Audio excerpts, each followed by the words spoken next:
À une époque où l'on aime nous expliquer que le cerveau humain peut se substituer à la technologie, que l'intelligence artificielle est au cœur des obsessions, George Russell a déjoué toutes les prédictions des logiciels, quitte à ridiculiser ses ingénieurs.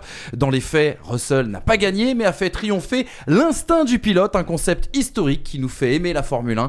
Et ça, on va en parler tout au long de ce débrief du Grand Prix de Belgique. Salut les amis pour ce 14e débrief de cette saison 2024. Et aujourd'hui, le plateau des titulaires, des rois de la Formule 1 en France. Monsieur Hamza Rahmani de retour de vacances. Monsieur Brice Germain de retour aussi de bon week-end. Oui. Comment ça va, Mano ? Comment ça va les gars ? Il me faut des jumelles, il est très très très loin, Brice. Hein. Mais ça va pouvoir nous permettre de nous écharper un peu plus sans risquer de se mettre réellement sur la gueule. Ce qui est arrivé à de multiples Mais reprises. surtout qu'en plus tu fais des vidéos comme ça quand t'es loin et tu dis des choses. Oui, j'ai vu ta réaction, j'ai vu ta réponse. Ça c'est de la communication politique parce que ça fait 5 ans que je le côtoie, ça fait 5 ans que je le mets à l'amende, le petit. Et le truc c'est que petite brindille. Brice pensait que t'étais au Brésil, du coup en sortant d'émission il a pris un avion direction le Brésil, mais il t'a pas trouvé. Pas du tout, bah non, Où j'étais juste à côté, un pays frontalier. Je me suis retrouvé face à des catcheurs, j'en ai pris 2, je suis rentré. Mais j'ai cru que c'était le pain de sucre derrière, je suis désolé. Mais non. Comment ça va les gars ? La Formule 1 est devenue bien ringarde avec le début de ces Jeux Olympiques. On rappelle, pas de sport mécanique aux Jeux Olympiques. Quelque part, est-ce qu'on la garderait pas un peu pour nous C'est en vrai. 2 semaines ? T'as raison. Ah, il y en a plus. Mais je sais pas si t'as vu, la Formule 1 a sorti un tableau des médailles si chaque Grand Prix était une épreuve olympique. Ouais. Et la France, je crois, est 4e en termes de victoire en fait. Du coup.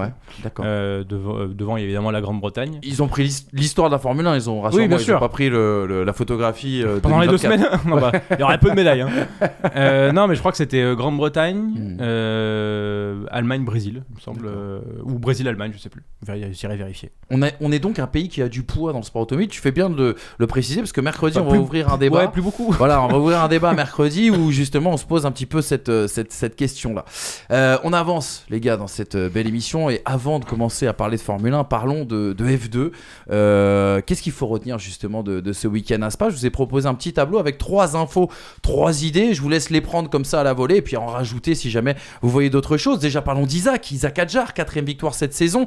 L'homme qui est bien désormais mène ce championnat de Formule 2 avec 36 points d'avance. À noter que Paul Aron a complètement choqué, notamment dimanche avec une enquête déjà pour une infraction technique sur sa voiture et puis on le rappelle son abandon dans le dernier tour. Il faut absolument qu'Hamza nous parle aussi d'Andrea. T'es un peu dur sur Aron. Ouais, c'est un vrai problème mécanique au dernier tour, choqué.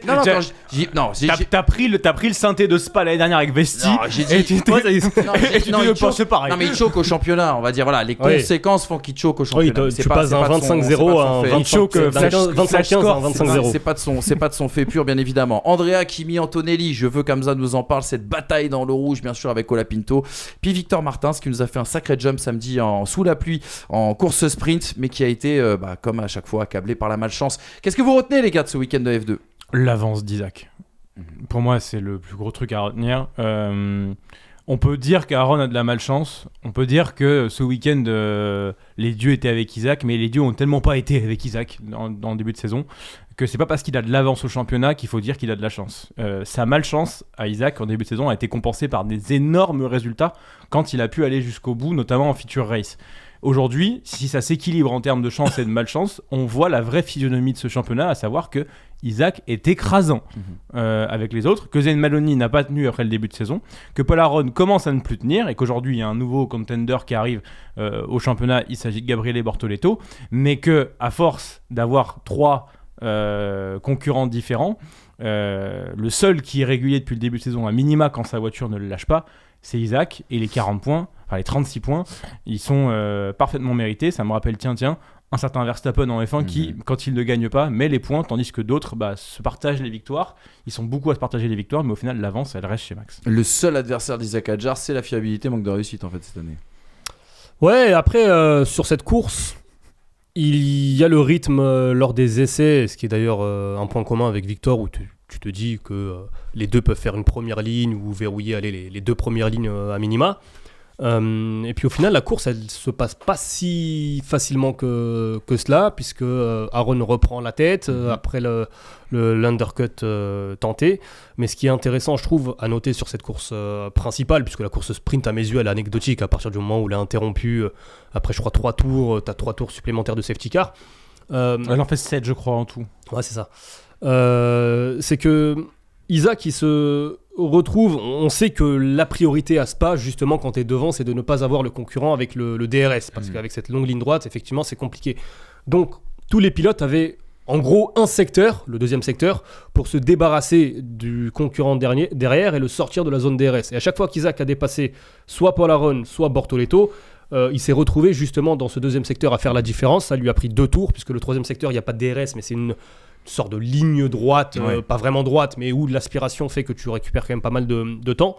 Donc, je trouve victoire autoritaire, où il a montré quand même que comme tu le dis, il semble au-dessus. Après, moi, je reste quand même prudent, même s'il y a 36 points d'avance, il reste, je crois, 4 meetings. Tout à fait. Ça peut aller vite. Bortoleto, il y a 2 semaines, tu disais qu'on était sur un duel Aron Adjar. Aujourd'hui, il y a Bortoleto qui arrive, ça peut aller très vite. La malchance qu'a eu Isaac en début de saison, ça peut aussi retourner encore, ça peut aussi arriver encore. Donc voilà, moi je resterai quand même prudent, mais il y a au moins un week-end et dans le momentum, d'écart. c'est important aussi pour la suite de la carrière d'Isaac. Hein. Le fait qu'ils sont en tête à ce Là, moment-là. maintenant, ouais, gagner bien sûr. maintenant de cette à fait. manière, bien sûr. Surtout quand les discussions chez Red Bull deviennent sérieuses. C'est-à-dire qu'aujourd'hui, on envisage le line-up, on envisage de bouger le line-up, ce qui n'était pas forcément le cas il y a 3 mois dans les 2 écuries. Hein. C'est ça. Donc pour le coup, là, il faut absolument se positionner en tête à ce moment-là. Si Isaac, sachant que Red Bull a ces réflexions-là et que pour le moment, même dans l'impression, il est là parce qu'il a quand même 4 victoires. Si Isaac passe pas en F1 dans ce momentum-là avec ce qui se passe chez Red Bull et ce qui se passe chez Racing Bull, On pourra parler d'autre chose. faudra vraiment questionner l'intérêt de la Formule 2 encore une fois, quoi. Tu peux nous parler de la fraude un peu? Ouais, la fraude, franchement, il abuse un peu, c'est dépassements un Pas peu terrible, hein. surcotés. Pas terrible. Hein. Pas ouf. Il a eu de la chance, non? Ouais, je pense qu'il y a un peu de chance, voilà, comme ça, on claque, droite-gauche. On parle d'Andrea. Il tente des tu sais choses que- un peu. On parle Genre, d'Andrea Kimi c'est Antonelli. celui- Hein, tu sais que j'en C'est ai- celui qui a animé un peu la course sprint en tentant des trucs à des Ouais. endroits un peu, mais J'en ai parlé ce week-end. Ouais, J'en ai franchement, parlé ce week-end bof. puisque j'étais dans son pays. Ouais, en Italie. À moitié le mien aussi. Mais... Ah, ça marche. Oh, no al racismo. No al racismo. J'ai la ref. Et en fait, pour le moment, on le calcule pas encore en italien. C'est pas encore le prodige. Ouais, mais c'est normal. Oui, mais en Enfin, fait, l'Italie, c'est Ferrari. l'Italie, Avant de s'identifier un c'est pilote, pas, c'est pas prémort, en tout cas, ça, c'est sûr. Oui, voilà, on s'identifie quand même à une écurie, en l'occurrence l'écurie qui représente. Oui, limite c'est la ça. Formule 1. C'est-à-dire qu'en fait, un pilote italien a moins de poids que l'écurie italienne. Bien On sûr, sera c'est normal. on sera davantage fan de Carlos Sainz ou de Charles Leclerc que d'un pilote italien. Et pour le coup, ça, c'est quelque chose que j'avais pas forcément pris dans la tête avant d'en parler. Et en fait, ouais, bon, bah, il roule, tant mieux, mais c'est un pilote Mercedes, quoi. Et du coup, bah, c'est vraiment les pilotes couvés par la maison, la famille, que tu vois, si dans la famille, t'as un enfant qui sera porté, décide quoi. de partir, Ouais.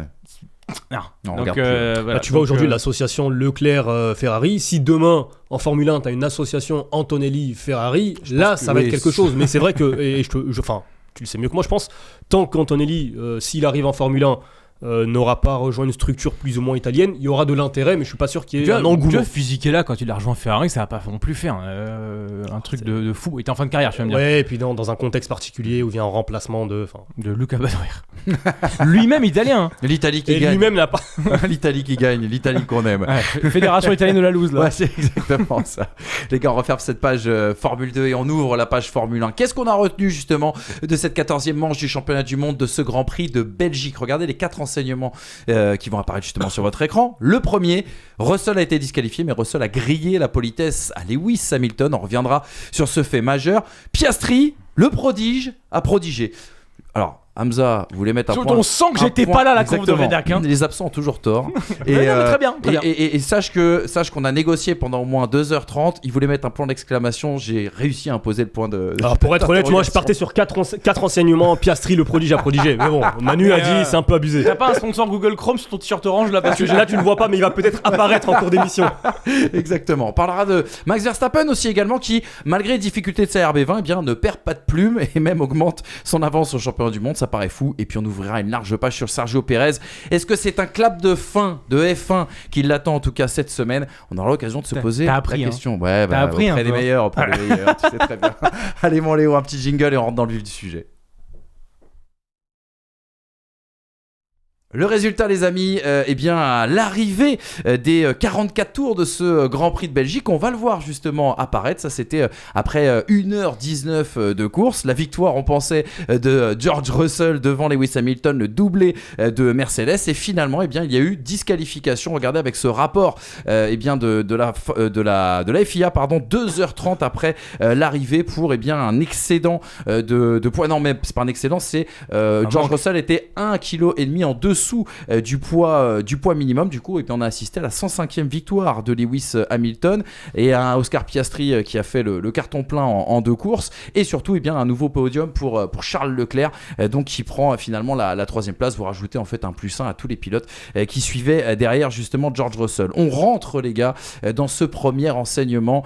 George Russell, le crime de lèse-majesté. George Russell qui a volé la politesse à monsieur Lewis Hamilton. Mais avant de revenir sur les faits de course, on va se concentrer sur justement cette sanction. 30 ans après Schumacher, George Russell a donc été disqualifié. Est-ce que cette sanction change l'impression laissée justement par le pilote britannique? On rappelle que, et on y reviendra dans le détail en statistique avec quelques informations à vous donner, mais cette sanction est la preuve que cette stratégie à un arrêt n'avait pas été anticipée par Mercedes. On saluera quand même le contenu de cette course de George Russell, sa proactivité, son instinct, sa gestion aussi également des gommes, puisque sur la F1 TV, Ruth Bouscamp, l'ancienne ingé stratégie de Ferrari, expliquait qu'il dégradait 2 fois moins notamment que les autres pilotes dans son dernier relais. La course parfaite aussi également en parallèle de Lewis Hamilton. Est-ce qu'il a été bridé justement Lewis Hamilton par Mercedes dans cette tentative de stratégie à un arrêt? Et puis mine de rien, il y a un enseignement qui saute aux yeux.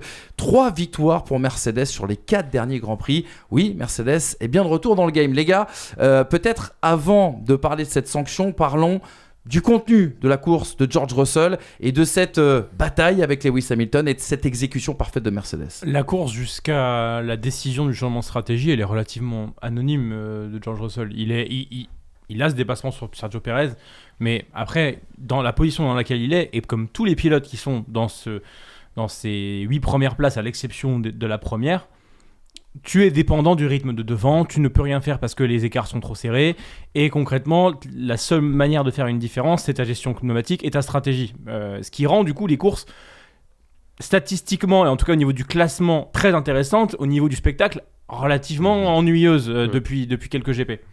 Mais on va pas se plaindre, au moins on a les résultats qui changent. Donc à partir de là, la première partie de course de Russell, elle est bonne, mais qu'est-ce que tu veux dire, tu vois. Par contre, à partir du moment où il y a ce changement de stratégie, j'ai quand même l'impression que cette première partie de course, à minima, plutôt que de faire une parade, on a appris. On a appris que la dégradation, on pourrait la gérer, que Carlos Sainz, qui faisait le maître étalon au niveau des pneus hard, tenait ses hard avec une voiture lourde pendant plus de 20 tours, et que du coup, peut-être que chez Mercedes, comme on avait une dégradation moins grande chez Russell, on pourrait tenter le pari. Et à partir de là, ce qu'on a appris sur ce premier relais, qui n'est pas un relais d'attaque ni de course entre concurrents, mais un relais de on se place, nous permet derrière d'être clutch sur le moment où il va falloir l'être, à savoir prendre la décision, pour le coup c'est un moment d'intelligence, prendre la décision proactive, comme tu l'as dit, de rester en piste, de manager ses gommes et derrière d'arriver au bout avec ce premier arrêt. Là, et du coup, la course de Russell, à partir de ce moment-là, elle devient parfaite. Là où la course n'est pas parfaite, c'est Mercedes. Mercedes a fait une erreur. Russell, lui, n'a pas à anticiper cette potentielle erreur de Mercedes. Russell, lui, doit pouvoir avoir un éventail de stratégies maximales pour atteindre le résultat le plus haut possible. Et en l'occurrence, avoir une monoplace qui n'est pas au poids si on ne fait pas un deuxième arrêt, ça n'est pas donné à Russell l'éventail de possibilités nécessaires. Est-ce que Mercedes a merdé au moment où il l'autorise à faire cette stratégie ? Peut-être. Moi, je pense que c'est plus une conséquence du fait de ne pas avoir mis le poids nécessaire à la base pour s'offrir toute éventualité. Les courses sont surprenantes. Les pneumatiques, depuis que c'est Pirelli, sont surprenants. On ne peut pas se permettre, je pense, de ne pas envisager du 3 arrêts comme du 1 arrêt. dans tous les cas. Ça, on va y revenir bien sûr avec les explications. Et vous allez voir, on a quelques Oui, infos pardon, c'est vrai justement que, à vous partager. Hamza, faut absolument pas minorer l'initiative qui a été prise par George Russell. C'est-à-dire que l'instinct du pilote l'a emporté, on va dire, sur les prédictions des logiciels. Et chez Mercedes, on a eu tendance les années précédentes à se perdre dans les prédictions des logiciels justement. Ouais, j'ai retrouvé le Russell que j'appréciais tant ces dernières années, qui m'avait un peu déçu la saison dernière, parce qu'il avait commis quand même pas mal d'erreurs. Là, on retrouve un Russell qui est performant dans cette lutte pour le top 8 ou pour le top 7, si certains peut-être veulent exclure Sergio Perez. J'ai cru que t'allais dire Oscar Piastri juste pour m'embêter. Ah non, là On va parler des deux un petit peu plus tard, les gars, n'oubliez pas. Non, mais c'est vrai qu'aujourd'hui, on l'a vu notamment en début de course avec cet immense train DRS entre le premier et le 8e. Petit à petit, le train DRS se casse, se reforme, se casse. Mais en fait, les performances entre les structures sont tellement proches et les écuries et les pilotes sont tellement proches et compacts qu'aujourd'hui, la moindre petite erreur est payée cash. Alors déjà, valoriser celui qui ne commet pas d'erreur, certains me diront c'est son travail. Ok, je veux bien l'entendre, mais moi je le valorise quand même. Et puis dans un second temps, parce qu'on en parlera tout à l'heure, il fait une erreur quand même. Hein. Il fait une erreur à Bruxelles dans le premier relais. Hein. Il perd du temps sur devant et il sort large à un moment donné dans Bruxelles. T'en souviens pas ? Je l'ai pas en tête. Après ça a pu influer un tout petit peu. Il perd 1 seconde et demie. Mais ah oui, c'est bon, je vois. Mais au final, je valorise toujours moi le pilote qui est proactif dans la stratégie. Mais surtout en ce moment, celui qui valorise. Enfin déjà, je trouve la complexité aujourd'hui d'être un pilote en Formule 1, on a l'impression, et encore plus comme tu disais chez Mercedes, que l'aspect stratégique est réservé à une caste seulement de la structure Mercedes, et que les pilotes n'ont pas forcément leur mot à dire. On l'a vu avec Bottas, avec Hamilton, parfois avec Russell aussi. Et là, le fait qu'on écoute le pilote, c'est déjà quelque chose à valoriser, et moi qui m'a plu dans le sens où je n'ai pas apprécié que chez d'autres écuries, alors que les pneus, quand tu voyais, en tout cas, nous, la seule possibilité que l'on a de juger et de jauger la performance pneumatique, ce sont les tours chronométriques. On n'a aucune idée de la dégradation, on n'a aucune idée de... Sur la majorité des pilotes du top 8, lorsque ces pilotes-là s'arrêtent, les tours sont plus ou moins significativement similaires en termes chronométriques aux 5 ou aux 10 tours précédents. On est dans une stratégie, il faut absolument s'arrêter le premier pour undercutter. Il faut absolument éviter de perdre du temps, ressortir dans le clean air. Sauf que, factuellement, aujourd'hui, le pneu marche. Le pneu fonctionne. Et il a la possibilité, et c'est ce que dit un peu Hamilton à Piastri lorsqu'ils sont dans la cool room avant l'arrivée de Russell. Piastri dit, je n'en reviens pas, Russell a fait fonctionner cette stratégie à un arrêt. Ça semblait impensable. Hamilton dit, ouais, mais moi aussi, mes pneus étaient plutôt performants et je pouvais les emmener plus loin. Mais Piastri aussi. Ah, peut-être ou peut-être pas. Ça, du coup, on ne sait pas. Parce que si lui le dit, c'est qu'il a peut-être un ressenti. Mais en tout cas, le ressenti d'Hamilton, c'est moi aussi, j'aurais pu le faire. Alors après, est-ce qu'il le dit par seum ou est-ce qu'il le dit parce que vraiment il le pensait ? Il l'avait en interview. C'est ça. Maintenant, encore une fois, Russell, il a vu, parce qu'il faut aussi souligner, ça joue à quelques tours, mais Russell, c'est le premier à s'arrêter avec Verstappen. Oui, tour numéro 10. Russell s'arrête, il a 34 tours ou 35 tours à effectuer avec son même train de pneumatique dur, sachant que tu pars initialement sur une stratégie à 2 arrêts, ce qui veut dire que le début de deuxième relais, tu pilotes, j'imagine, comme si tu usais davantage tes pneumatiques. C'est la radio qu'on dit d'ailleurs à Norris, tu peux attaquer parce que tes pneus sont robustes. Ouais. C'est pas à Piastri ? Je crois que c'est à Norris, quand il a attaqué Verstappen. Okay. Oui, t'as donc au final, on se retrouve dans une situation où les pilotes ne sont pas vraiment écoutés, on prend pas vraiment leur avis, on tente d'anticiper pour perdre le moins de temps possible tout en ignorant la possibilité que en fait, le pneu, parce que l'évolution de la piste, parce que, sachant que je crois les trains de pneumatiques durs n'ont pas trop été testés le vendredi en essai, ou en tout cas chez Mercedes, on ignore la possibilité de s'adapter à la situation actuelle. Et c'est ce qu'a fait George Russell. Il a senti que les pneus étaient performants. Il a vu que les autres écuries s'arrêtaient tous pour faire leur stratégie à 2 arrêts. Il n'avait pas grand-chose à perdre, comme tu le disais, parce que tu t'arrêtes en toute fin de course parce que tes gommes sont en train de craquer. Tu t'arrêtes, tu termines 7ème ou 8ème. Bon, bah, entre terminer 7ème ou 8ème ou 5ème ou tenter la possibilité d'un podium, même s'il gagne pas, même si Hamilton le passe, même si Piastri le passe, tu te retrouves sur le podium. Sachant que la position de base de Russell, c'est quoi, 6ème ? Au départ, je crois que c'est 6. Donc, mais il reste 6 pendant le premier relais. Donc, au final, si tu rates ta stratégie et que tu termines 7, t'auras tenté quelque chose. Mais bien sûr. Mais là, t'auras tenté quelque Faut chose. toujours valoriser celui qui tente, et moi je le valorise. Et la course de Russell, pour moi, c'est une course d'un pilote que j'aime voir en Formule 1. Et regardez les explications justement de George Russell à l'arrivée, une excellente interview, faut le préciser, sur Canal+, sur l'émission Formula One, où il nous dit on a hésité beaucoup en briefing, hésitait beaucoup en briefing à la possibilité de faire 2 voire 3 arrêts. Le fait de faire un seul arrêt n'était à ce moment-là même pas pris en considération. À chaque tour, je sentais que j'avais plus d'adhérence et que je pouvais gérer beaucoup mieux. Je me suis dit, et pourquoi pas ? Et pourquoi ça ne serait pas faisable de faire une stratégie à un seul arrêt ? Et on s'est mis à en parler. Il y a tellement de capteurs sur la voiture, d'ingénieurs qui les étudient. À la fin, il faut faire confiance au pilote. Il n'y a que le pilote qui peut avoir cette sensation. Moi, j'y croyais, alors que les chiffres disaient l'inverse. Bien sûr que je suis fier de cela. Réaction aussi de Lewis Hamilton. Vous avez commencé à en parler avec bien la déception du septuple champion du monde à l'arrivée. Regardez ce qu'il dit en conférence de presse. On est avant, bien sûr, l'annonce de la disqualification de George Russell. Il dit c'était génial d'être en tête, mais j'étais un peu choqué à la fin. L'équipe m'a tenu au courant des stratégies sans me parler de George qui n'était pas vraiment dans ma course pendant la majeure partie de la course. Si la stratégie avait été bonne de mon côté, il n'aurait pas été dans ma course du tout. Je n'ai pas été prévenu assez tôt de ce changement de stratégie et donc du rythme adopté de mon côté pour aller me battre pour la victoire. Nous aurions pu éviter ce problème. Si vous réécoutez les radios, vous pourriez entendre que j'ai insisté auprès de l'équipe pour une stratégie à un arrêt. Alors, on peut pas réécouter les radios malheureusement. Non mais c'est vrai. Vous savez pourquoi. Il fait que répéter que ses pneus vont bien, que c'est pas la peine de l'arrêter maintenant.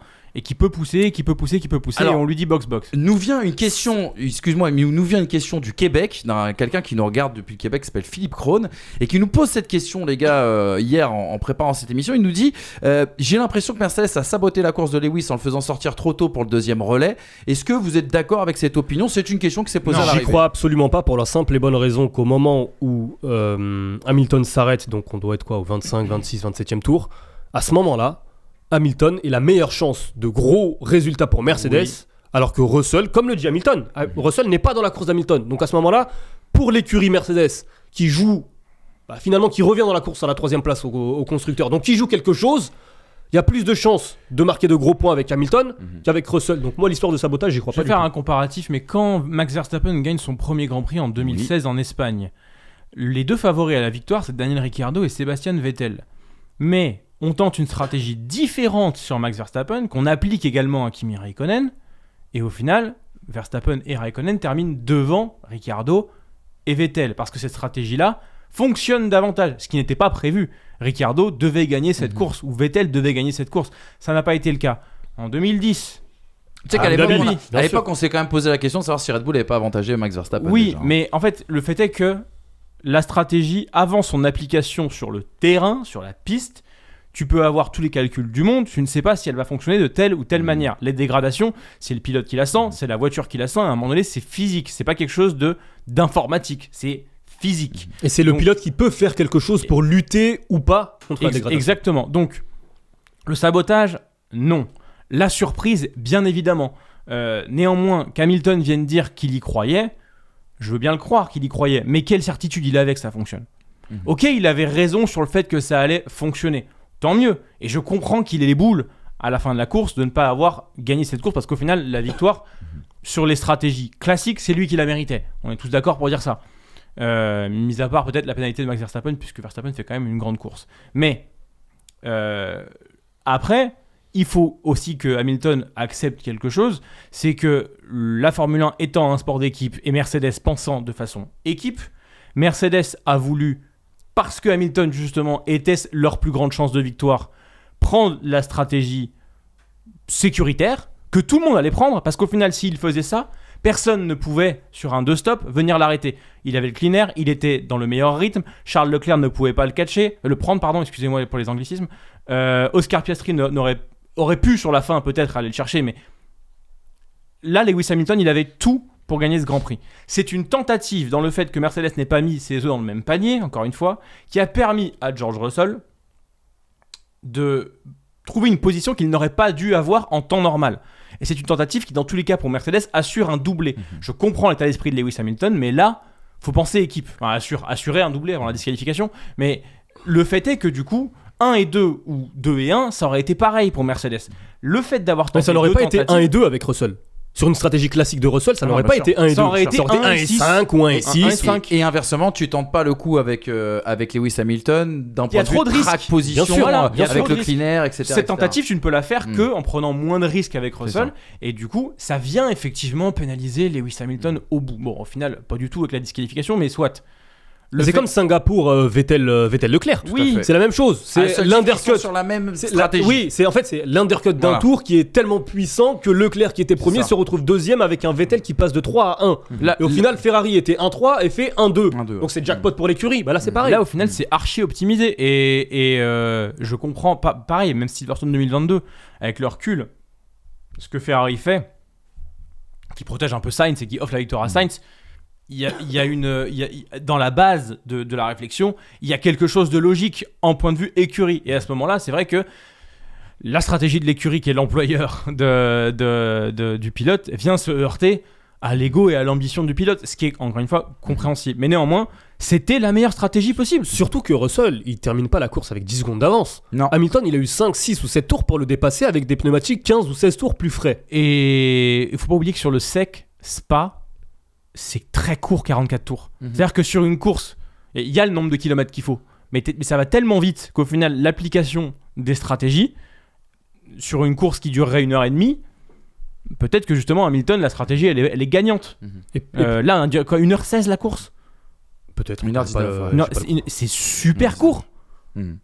Et puis un point très rapidement, pour montrer à quel point les pneumatiques et la stratégie de Russell semblaient, après coup, encore une fois, c'est très facile de dire, mais tellement évidente. Les 20 derniers tours de Russell sont d'une régularité. Tous ces 20 derniers tours sont en 1,47. Ça drop à 6 ou 7 tours de la fin. Et après, ça revient au moment où Hamilton, le rythme revient au moment où Hamilton, justement, arrive à moins Je les ai d'une tous seconde. à 1,47. D'accord. 1,47,9, 1,47,6, 1,47,3, 1,47,9. Ça remonte effectivement Ce au qui est 37. relativement bas quand même. Hein. Mais C'est relativement lent. Parce que c'est de la gestion. oui, non, mais bien sûr. Après, je pense 47,9, que l'utilisation de son énergie, c'est vraiment sur la longue ligne droite pour contrer le DRS de. Et t'as raison de le dire, de Hamilton. la gestion dans la défense de George Russell sur la fin de course, c'est une masterclass. Parce qu'on voit pas revenir Hamilton vraiment. Complètement. Parce que lorsqu'on arrive à 5-6 tours, ou non, peut-être plus 10 tours, on voit Hamilton revenir, on voit Piastri, enfin, on voit Hamilton revenir sur Russell et Piastri revenir sur Hamilton. On se dit quoi? Enfin, moi en tout cas, ce que je me dis, c'est peut-être que chez Mercedes, c'est compliqué à dire pour un pilote, mais on va demander à Russell de laisser passer Hamilton, Ce que et je comme pensais Sainz aussi, à ouais. Singapour, tracter. Hamilton tracte Russell pour le protéger Exactement, d'Oscar avec le DRS. C'est Piastri. exactement ce que je pensais. Exactement. Les gars, revenons sur cette disqualification et on en terminera avec un premier enseignement. Forcément, il y a beaucoup de choses à dire. Comment, justement, cette voiture de George Russell n'a pas pu être au poids? On va prendre les explications, tout vous expliquer. Et commencer déjà avec la stat de monsieur Lucas par F1. Oui, parce que vous le savez, la F1 est une grande famille et on travaille justement avec nos collègues. Et on a eu notamment notre ami Lucas hier soir.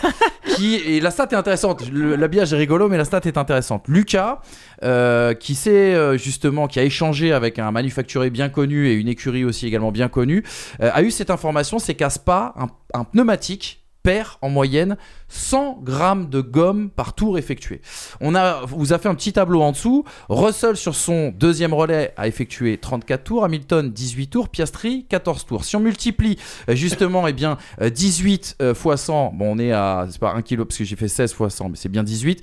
18 fois 100, donc on est à 1,8 kg. Piastri 20 tours de moins, on est à 2 kg. Donc on peut imaginer en tout cas que le fait de ne pas être repassé par les stands une deuxième fois a influé sur le poids de cette auto. Toto Wolff, justement, lors d'un point presse après la décision de la FIA, point presse organisé par Mercedes, disait « Il a été signalé au commissaire qu'il y avait une différence de poids. Je pense que c'est parce que nous avons utilisé le même pneu pendant la majeure partie de la course. Il n'y avait pas beaucoup de gomme à la fin. De plus, il n'y a pas de tour d'honneur à Spa pour récolter de la gomme sur les pneus. Il faut l'accepter, les commissaires décident contre nous parce qu'une erreur s'est produite. Nous n'avons pas tenu compte de cela. Nous avons clairement commis une erreur et nous devons nous assurer d'en tirer bien sûr les leçons. » Christian Horner aussi également sur Sky Sports hier a mis un petit penalty à Mercedes. Il dit c'est incroyable déjà ce que George a fait avec les pneus usés. Un arrêt n'était pas dans les prédictions. Je suis sûr qu'il a dû perdre bien plus qu'1 kilo de gomme en ne repassant pas au stand.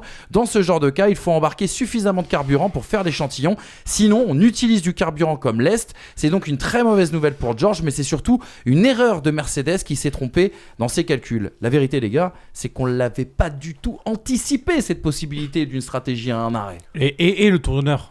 Parce qu'en fait, je pense que s'il y a un tour d'honneur, on lui intime à la radio de ramasser tout ce qu'il peut. Tu penses qu'il peut ramasser 1,5 kg de gomme sur 7 km avec des pneus brûlants? Ouais, c'est tu vrai. sais, quand on est sur une piste et qu'on ramasse une boulette de gomme, je te dis pas que ça pèse 500 grammes. Non, bien sûr. Mais si t'as 10 grammes. Si t'as 10 grammes et que tu fais sur 7 km, sachant que t'es premier, C'est donc vrai. t'es le premier à les ramasser, et que tu te mets bien hors trajectoire, je pense que c'est jouable. Hein. Ce qui est étonnant à Spa, c'est que les F1 ne font pas le tour d'honneur, mais en F2 ils l'ont fait. Ouais, j'ai pas compris. Ah ouais, c'est étonnant ça. Donc, Et je pense que c'est pour l'échantillon. Hein. Je sais pas si c'est peut-être un problème aussi de timing, de mais télévision pour pas, je sais pas. Mais enfin, moi cette histoire honnêtement, il y a pas d'avis, c'est binaire. Enfin, c'est oui, c'est non, c'est t'as respecté le règlement, t'as pas respecté. En fait, il y a assez d'interprétations aujourd'hui en Formule 1 pour se rajouter des difficultés. C'est Le vrai. règlement n'a pas été respecté, pénalité, point. C'est ça. Et donc, oui, la mais ce que vision- je veux dire, c'est qu'en soi, il y a quand même à en débattre. C'est-à-dire que c'est factuel, certes. Mais Ouais, le débat, c'est que Mercedes ne pense pas, Mais Il n'a n'anticipe pas pas. anticipé ce Voilà, fait-là. mais est-ce que Mais comme les autres écuries en fait. voilà, mais voilà, ma question c'est si demain Red Bull avait fait plutôt hier la même chose, est-ce que Red Bull aurait été avec le poids réglementaire? Je sais pas. je pense que non, parce que dans tous les cas, en fait, la compensation que tu peux avoir en te disant oulala, on va pas être au poids à cause des gommes, tu l'aurais eu au tour d'honneur. C'est-à-dire que pour le coup, il y a une double circonstance. C'est-à-dire que tu ne prévois pas le one stop, le un arrêt, pardon, excusez-moi, et derrière, tu n'as pas de quoi compenser ça. Donc, Mais ça tu le sais.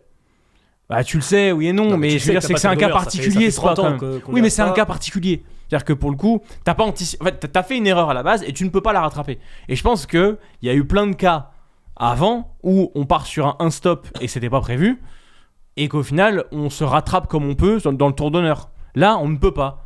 Vraisemblablement, chez Aston Ouais. Martin par exemple, on a fait du one stop sur la voiture d'Alonso et de Stroll. One stop aussi, je crois, sur la voiture de Yuki Tsunoda, si je dis pas de bêtises. Donc les autres pour le coup sont partis sur cette stratégie-là, mais Magnussen. vraisemblablement, Magnussen aussi, tu as raison, vraisemblablement avait anticipé en tout cas ce fait-là, quoi, ce fait majeur. Ouais, Après, ils font un tour de est-ce moins, que hein. le lift and t'as raison. est-ce qu'ils font un tour de manche? Je suis même pas Non, sûr. bah non, et le tour Non. est tellement long à Spa Ouais, que non. je suis pas sûr. Non. Après, oui, C'est une blague. tu peux peut-être le composer avec un lift and coast, mais ça veut dire que là, dans ces cas-là, tu lâches la Bah, victoire. non, mais c'est c'est ça. mais c'est le carburant là c'est pas Ouais, pareil. mais est-ce que. Bah, je sais pas. Juste la question très rapidement, parce qu'il faut vraiment qu'on conclue ce premier enseignement. Ouais, purée. Cette sanction, elle change justement l'appréciation de la performance de George Russell hier. Pour Non. moi, non, parce qu'en fait, la performance, elle vient de Russell, elle vient pas de Mercedes. Mhm. Et à partir de là, Russell, il a fait tout ce qu'il fallait faire. Mercedes, en fait, est-ce qu'ils avaient le meilleur rythme? Bah, je pense pas. Hamilton se débarrasse de Perez, parce que Perez n'est plus là dans la tête, même si c'était un peu mieux en vendredi et samedi pour lui. Derrière, il se débarrasse de Leclerc, parce que Leclerc, il a aucune arme pour se défendre au combe. Après, est-ce qu'il a fait le trou, Hamilton? Est-ce qu'il a profité de l'air propre pour vraiment faire quelque chose? Pas vraiment. La Mercedes n'était pas au-dessus. Russell, avant de tenter sa stratégie, la Mercedes n'était pas folle. Il gagne Mercedes parce qu'aujourd'hui, Max n'était pas là en partant plus loin, que Ferrari n'a pas une voiture qui est suffisamment compétitive pour se défendre, et parce que McLaren a complètement fait n'importe quoi en termes de stratégie. Donc derrière, il reste Mercedes et Russell qui, lui, illumine sa stratégie.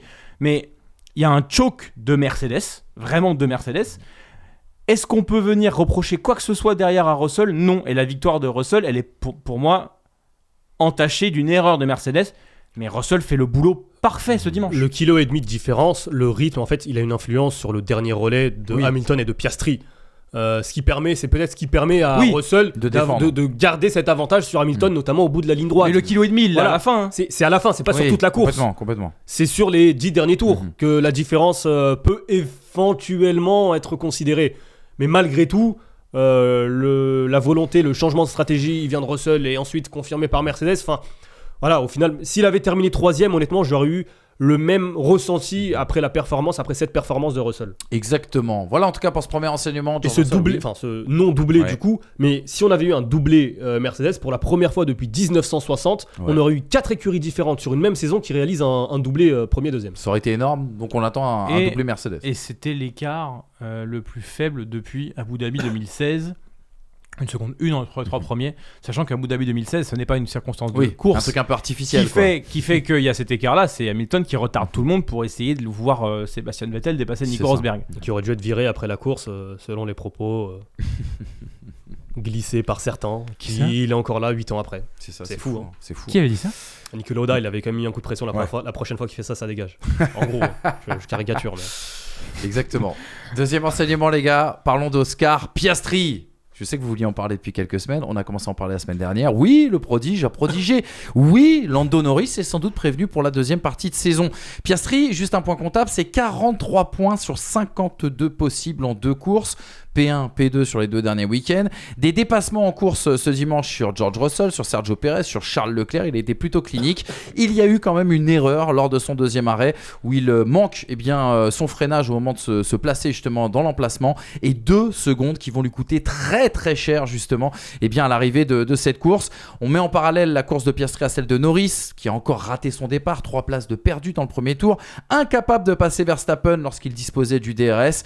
Et cette question, les gars, est-ce que justement ça commence pas à souffler un peu dans le cou de Lando Norris? Est-ce qu'il ne va pas vivre une deuxième partie de saison un peu sous haute tension avec le fait que ça y est, Piastri est en train d'assumer ce statut de prodige justement qu'on lui promettait l'année dernière? Il y a 5 courses. Jamais j'aurais cru possible que le rythme de Norris soit atteint par Oscar Piastri de façon si nette, notamment en course. Et en régularité. Me regarde pas comme ça. Je regarde, je t'écoute, moi j'écoute. Le fait est que... Bah non, je rame pas. Tu sais, ça s'appelle l'honnêteté intellectuelle, tu sais. Non, parce qu'il regarde l'aviron des Jeux Olympiques sur son. Je suis passionné par les jeux, donc. C'est sur la Marne, c'est super. Ce que fait Piastri depuis quelques courses, et en même temps, il y a eu tellement de moments où on l'a sacrifié à la stratégie, et on en parlait la semaine dernière avec Anthony Drevet, parce qu'il a mangé son pain noir sur quelques courses quand même, mais pour le coup, il y a eu des courses où il n'était pas dans le rythme de Norris. Là, effectivement, avec un Norris qui, sur les départs, monte de plus en plus régulièrement une faiblesse, et avec un Oscar Piastri qui, en course, commence à prendre la mesure du haut de tableau,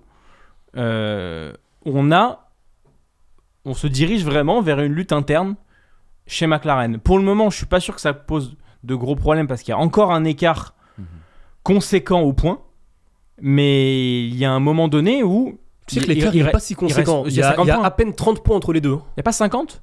Je vais te donner le prix exact. Ou alors c'est l'écart de place. 164 pour Piastri, 197 pour Norris. Avec ce qui s'est passé hier, 167 pour Piastri, 199 alors pour du coup, c'est pas que je retire ce que je veux dire, c'est que les problèmes peuvent arriver vite. Parce que pour le coup... Ou pas, parce que honnêtement, je me permets de te couper... Autant Norris, on peut éventuellement penser que... Autant Piastri, moi je considère qu'il est trop loin pour jouer le titre. On va y revenir tout à l'heure. Il reste 10 courses. Il reste 10 courses. Il reste donc du coup plus de 250 points. Plus de 260 avec les sprints, avec les meilleurs tours en course. Il y a quand même plus de 100 points à aller chercher. En fait, j'ai pas envie de cramer l'enseignement Verstappen tout à l'heure, mais on va répéter ce qu'on dit depuis des semaines sur Max Verstappen. Mais en attendant, rien que de prendre un leadership vis-à-vis de Lando Norris, s'il n'est qu'à 30 points de Lando Norris, il y a un moment donné où peut-être que McLaren va devoir aussi penser à comment on gère ce statut des deux pilotes. En l'occurrence, Lando Norris, il avait une occasion folle de prendre des points à Verstappen hier. Quand Verstappen part 11, Norris il doit pas être plus loin que 3 dans la qualification, il doit pas être plus loin que 3 en course. Il peut pas faire le départ qu'il fait. Enfin, évidemment, ça arrive à tout le monde. Mais en attendant, qu'il termine derrière Max Verstappen, à ce moment-là de la saison où Max Verstappen est plus fort, a une voiture plus forte, mais qu'il a 10 places de pénalité, terminé derrière lui par pas une notion de performance, une notion de je rate mon départ et derrière les stratégies ne fonctionnent pas. C'est pas possible. Donc derrière, on a Oscar Piastri qui vient sauver les points de McLaren pour le championnat constructeur et qui, sur une stratégie un peu mieux pensée et peut-être une absence d'erreur au stand de sa part, aurait pu gagner sa 2e victoire consécutive. Et celle-là, sans l'ombre d'un doute comme on a pu avoir sur la Hongrie avec justement ce débat. C'est intéressant ce que tu dis parce qu'Oscar Piastri justement lors du débrief sur Sky Sports F1 à l'arrivée de cette course, il a cette phrase. Moi j'ai du mal à y croire, mais je vais te donner la main tout de suite, Hamza. Il dit: je suis très heureux de ce résultat, on a très bien géré la course, je ne pense pas qu'on aurait pu faire mieux, je pense qu'on n'avait juste pas assez de rythme, il m'a fallu du temps pour aller chercher Charles, mais le rythme de George avec un seul train de dur montre que c'était ce qu'il fallait faire. Je pense qu'on a fait les choses bien, mais ce n'était pas assez. Moi j'ai l'impression qu'Oscar Piastri il loupe la victoire avec cet arrêt manqué. Je te reprends tout de suite, Hamza, mais sa sensation dans la voiture est peut-être aussi différente de celle des pilotes Mercedes. Non, mais c'est possible. La dégradation est peut-être pas la même. Mais en attendant, mais le rythme était là à la fin. Oui, et moi, ce qui me perturbe, c'est qu'il n'y ait que Russell qui a appris du relais de Sainz en début de course, qui se retrouve en tête, qui passe les médiums, et quand il passe les médiums, voit que ça ne va pas. C'est-à-dire qu'on se rend compte que ces hards fonctionnent, que ces hards ont à un moment donné un pic de graining qui disparaît, et où ils reprennent vraiment une seconde vie pour le coup, comme aime bien le dire Jacques Villeneuve, et qu'on a l'impression que on n'est pas voulu écouter cette sensation parce qu'on s'est dit dans tous les cas ça va dégrader. Ça va craquer, ouais. Qu'on se soit dit ça. Et pour le coup, avec un Oscar Piastri qui était en visuel de la victoire, mais qui ne pouvait pas vraiment la jouer à la régulière sur un 2 arrêts. T'es sûr? En décalant, il perd 2 secondes sur son arrêt, il perd 2 secondes par rapport à celui de Lewis Hamilton, et in fine, il finit à 1 seconde 1. Oui, mais en décalant. Ouais. C'est-à-dire qu'en ayant des pneus vraiment plus frais sur la fin de course. S'il fait la stratégie Russell, qui te dit qu'il gagne pas? Moi, je pense qu'il gagne. Si, encore une fois, le ressenti... Ça, on saura jamais ça, en fait. Mais je sais, mais je veux dire, c'est qu'on tout le monde le dit, que les pneus semblent bien. On intime Lando Norris, qui a la même voiture que Piastri. Peut-être pas la même gestion de gomme, certes, mais on intime Lando Norris à dire attaque sur tes pneus, vas-y, ils sont bons, ils sont robustes. Lewis Hamilton dit que ses pneus tiennent. Russell veut cette stratégie. Norris, on lui dit ça parce qu'il reste sur un dernier relais 15 tours. En fait, il a 15 tours de dur. Donc il peut les à quel tour s'arrête Oscar Piastri? Le premier arrêt. Le premier, c'est 11 pour Piastri et c'est 15 pour Norris. Et le second, c'est 30 pour Piastri et 29 pour Norris. Je pense que quand il est en tête de la course, qu'on l'arrête plus tard et qu'il a ce rythme-là, où il dit lui-même que le clean air le rend super rapide, qu'il n'a pas besoin d'attaquer pour être plus rapide que les autres. Il a des hards qui ont 18 tours quand d'autres ont des hards qui ont 3 tours. C'est le plus rapide en piste. À ce moment-là, Oscar Piastri. Pourquoi on ne tente pas quelque chose? Je ne comprends pas. Ça, on va y revenir. Ça, on va revenir dans le 3e enseignement. Non, mais pourquoi on ne tente pas quelque chose? Le risque, le même argument que tu as eu tout à l'heure pour Hamilton. Ouais, tout à fait. Mais Oscar Piastri, il joue pas la victoire à ce moment-là, il est 3e. Si on recentre par rapport à la déclaration d'Oscar Piastri, les gars, il dit j'avais pas le rythme pour aller chercher la victoire. C'est pas la sensation qu'on a eue d'un point de vue extérieur. Non, pour moi, il était favori, je sais pas, mais en fait, ça allait dépendre de la gestion Mercedes, Russell, Hamilton. Mais pour moi, il avait une vraie chance de victoire sur le dernier relais. On est d'accord pour dire que les McLaren étaient les plus rapides ce week-end. Pour moi, j'ai cette sensation. Et tu te retrouves avec comme je le disais tout à l'heure, Russell un arrêt, Hamilton plus rapide que Russell, Piastri plus rapide que Russell et Hamilton. Le gain, à un moment, j'ai l'impression que l'écart est plus ou moins stabilisé à 6-7 tours peut-être avant que Piastri revienne parce qu'Hamilton est bloqué par Russell. Après, il y a un élément aussi, mine de rien, ça joue, c'est que la disqualification de Russell, Hamilton, il a eu le DRS pendant 5 tours, même si du coup il a un peu ralenti son rythme. En fait, il y a plein de si. Voilà, on ne saura pas si Russell n'existait pas. Est-ce que Piastri aurait pu aller chercher oui ou non Hamilton? Par contre, oui, pour moi, Oscar Piastri était candidat à la victoire, même jusqu'à 6-7 tours de la fin. Je pensais que Piastri pouvait aller chercher cette victoire. Exactement. Quelques réactions, les gars, et je vous redonne la main tout de suite pour conclure ce 2e enseignement. Des déclarations à l'arrivée de cette course. Lando Norris, encore une fois, sur l'excellent débrief de Sky Sports F1, qui disait: il n'y a pas grand chose à dire. Je suis sorti au large dans le premier virage et ça a ruiné ma course. J'ai laissé un peu d'espace pour ne pas me faire pousser, mais j'ai été trop loin dans les graviers pour rien. C'est tout. J'ai perdu beaucoup de points au cours des 3 ou 4 dernières courses juste à cause de choses stupides, des erreurs et des mauvais départs. Le virage 1 maintenant, je ne sais pas pourquoi, ce sont juste des choses stupides, ce n'est même pas difficile. Réaction de Helmut Marko sur Sky Germany hier, et cette punchline, on l'adore le docteur. Je vous donne mon avis, il me semble que Piastri est le pilote le plus fort mentalement chez McLaren. En même temps, Monsieur Évidence quoi. Bah attends, Monsieur Évidence, c'est le seul à le dire. C'est pour ça qu'on adore le Ah oui, Dr. mais Raymond. parce que il y a un élément aussi qui moi me fatigue un peu. C'est anticonformiste de le dire, mais en C'est même temps, que moi, c'est vrai que je regarde beaucoup mes cours sur la F1 TV, reprise des commentaires de Sky Sport, parce que je les regarde en anglais, les grands prix. Sortez, frérot. Et l'éducation nationale, ça aide. Et tu te retrouves dans Tu vis dans une le 11e, non Hmm Tu vis dans le 11e, non, même pas. tu le sauras jamais. Et tu te retrouves en fait Je connais dans ta une- voiture, dans- je connais ta plaque. Ah bah alors fais le travail.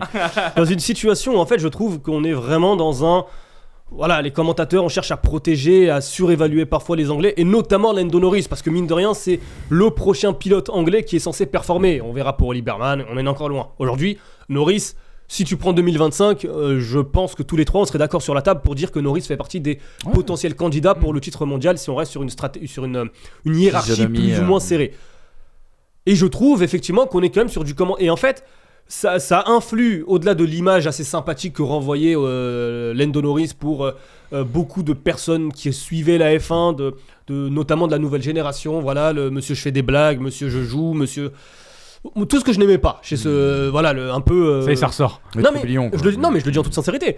Et en fait, j'ai l'impression qu'il n'y a pas encore une image assez honnête par rapport à Norris. Oui, depuis, je le redis, depuis pas le tout début de la saison, mais un peu avant Miami, on a un Norris qui, moi, je commence à aimer, à apprécier le pilote, ce qu'il dégage.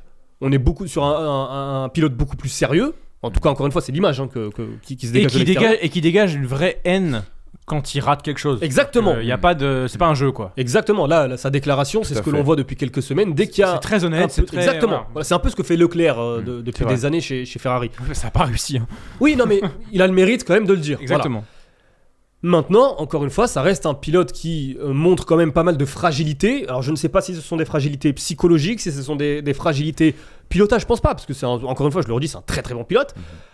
Mais je le disais il y a quelques semaines sur un podcast sur RMC, le jour où tu auras deux pilotes, Piastri et Norris, qui joueront la même chose, bah, tu te retrouveras avec une problématique interne chez McLaren, et je pense que celui qui craquera en premier, ou celui, et c'est un peu ce que l'on a vu en Hongrie, celui qui amènera les petits grains de sable chez McLaren, bah, c'est Lando Norris.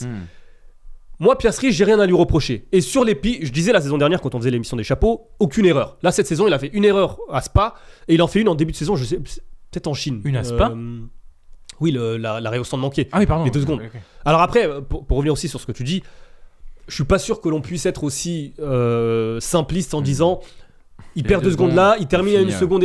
Parce qu'encore une fois, il faut les dépasser les deux Tout à pilotes fait, devant. tout à fait. Voilà. Et on a vu que c'était très compliqué avec le peut-être qu'il dirty termine arrière. quand même Parce que troisième. le dépassement peut-être- sur Leclerc, il est fou. Hein.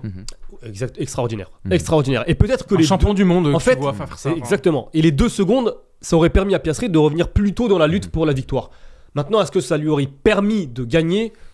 Ça, j'en sais rien. Mais encore une fois, ce que je vois d'Oscar Piastri me rassure. On reprend souvent, et Brice le dit souvent depuis le début des pistonnés, France Tost, les 3 ans, il faut laisser 3 ans à un jeune pilote. Là, Piastri, c'est 1 an et demi. C'est 35 environ. Ouais, 35 c'est ça, courses. 35 Ouais, c'est vrai que 35 courses maintenant correspondent à 2 ans d'avant en soi. Oui, mais- bah, on n'est pas encore sur ce cycle. Et Oui. France Tost, il a Bah, connu quand même quelques cracks. Donc mais j'aurais si- tendance à lui faire Si confiance. on est tolérant avec beaucoup de pilotes qui ont 3, 4 saisons, machin, on est même tolérant avec Charles Leclerc qui en a 7 en avec disant. Tsunoda, avec en Leclerc. disant que- Enfin, Mais, avec mais Tsunoda, parfois pas notre tellement. tolérance a des limites aussi, hein, tu sais.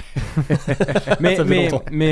oui, ça fait depuis Londres 2023. Et Mais- Oui, pardon. moi j'ai juste une stat pour Vas-y, conclure, vas-y. mais Bah en fait, je voulais juste rajouter un truc sur Piastri, c'est que là où je rejoins Hamza sur le côté où je pense que Norris mentalement peut peut-être rencontrer plus de difficultés. Je vais le dire comme ça parce qu'en fait, je veux pas dire qu'il a plus de difficultés. en fait Je la veux dire sensation- que potentiellement, j'aurais plus tendance à croire que l'un peut craquer et pas l'autre. exactement, un grain de sable chez Norris, ça peut conduire à une série d'événements. Alors qu'un grain de sable chez Piastri, encore une fois, c'est une Voilà. impression C'est ce que ça extérieure. dégage, ça ce que ça dégage. Exactement. Voilà. Un grain de sable chez Piastri, t'as l'impression que le mec c'est un robot, il va se remettre tout de suite Après, dedans. il y a un truc qu'on peut noter chez Piastri, c'est que et ce que je trouve le plus impressionnant, c'est sa capacité à ne pas faire d'erreur quand en 2023 il était rookie et qu'il ne jouait pas le haut de tableau, et d'avoir adapté son calme son mental, ses stratégies et son rythme de course au fait de jouer le haut de tableau. Parce que les enjeux sont plus du tout les mêmes, parce que les stratégies à adopter et l'importance du choix que tu vas faire est cruciale, et que les batailles ne sont pas du tout les mêmes et ne doivent pas être faites au même moment. Au milieu de tableau, en fin de tableau, tu attaques quand tu peux attaquer. En haut de tableau, tu attaques à un moment précis parce qu'il faut faire la différence sur le moment où tu as le plus d'écart de performance possible et que c'est le plus pertinent de le faire parce que le jeu en vaut pas forcément la chandelle à ce moment-là. Et chez Piastri, j'ai l'impression que cette transition-là s'est faite de manière beaucoup plus smooth que même chez McLaren elle-même. Et que à la décision, on a plus de mal à cette transition-là que le pilote dans sa gestion de la course. Et j'en voudrais pour preuve, alors peut-être que c'est quelque chose de beaucoup plus commun chez McLaren que dans une autre écurie, mais quand tu as un pilote qui est né en 2001, qui est en Grand Prix depuis 35 courses chez toi, qu'il joue le podium, voire la victoire, et que à la radio, on lui propose des plans et qu'on lui dit c'est toi qui choisis, pour moi c'est un gage de confiance absolue que pas tous les pilotes ont.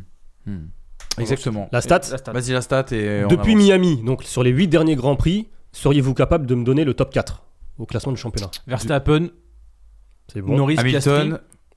Alors, on a les 4, mais pas dans le bon ordre. Ah, pardon, excuse-moi. Verstappen, Norris, Hamilton, Piastri. Non. Verstappen. Piastri, Norris, Ouais. Hamilton. Non. Non. Piastri, Hamilton, Norris. Non.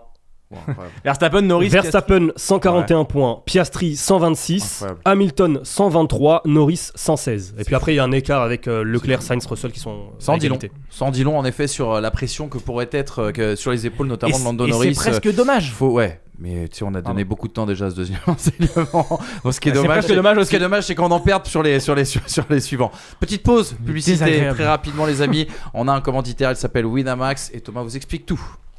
Comme tu le sais, nous sommes soutenus par Winamax, donc viens jouer avec nous sur tes sports préférés. Si tu aimes les courses automobiles et la Formule 1, ça se passe chez les copains de Winamax. En collaboration avec Wina, nous avons cette offre de bienvenue avec le code FT10 et le lien en description. Lors de ton premier dépôt, tu es automatiquement remboursé jusqu'à hauteur de 100 € et on t'ajoute même 10 balles en bonus. Important, le jeu est strictement interdit aux mineurs et peut comporter des risques, donc on ne joue que des sommes que nous sommes prêts à perdre.